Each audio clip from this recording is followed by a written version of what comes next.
So think back about your current relationship or maybe even your past relationship. And as you reflect on this relationship, you realize that these relationships were formed in accordance to what we call the friendship formula. And that is, for every relationship to be formed, four things must have happened. So if you think about your current relationship right now, number one, there is probably proximity, that you were in close proximity with the person.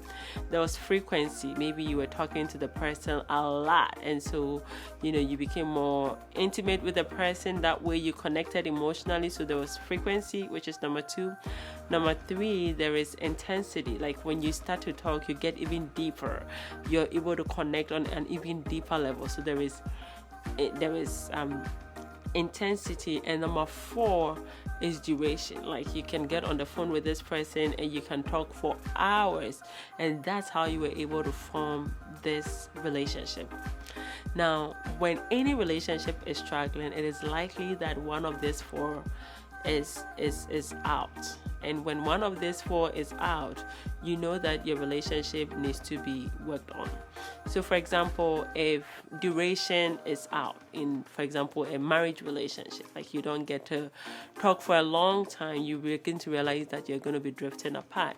If intensity is not there, and maybe there's frequency, there's duration, there's proximity, but intensity is not there, you realize that, for example, you can have couples, they live under the same roof, they probably both work from home, they see each other all the time, but they can spend 8 hours watching TV. So there is no intensity, there is no interaction. It's like we are in the same space, proximity, frequency, but then there is no intensity.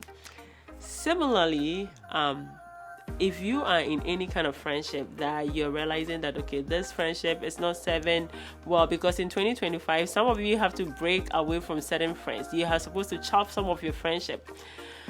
The way you do that is to make sure that you take one of these four elements out. So if this is a friend that you have and you want to sort of move away, you can distance yourself to proximity, or you can minimize the number of times you're talking to them. So frequency is out. And so if in that friendship, at first you're talking to the person like 10 times a day, and now you're talking to them once a month, over time they get a message that the friendship is sort of falling apart without it looking awkward. So these four elements are very important for any relationship to be solid.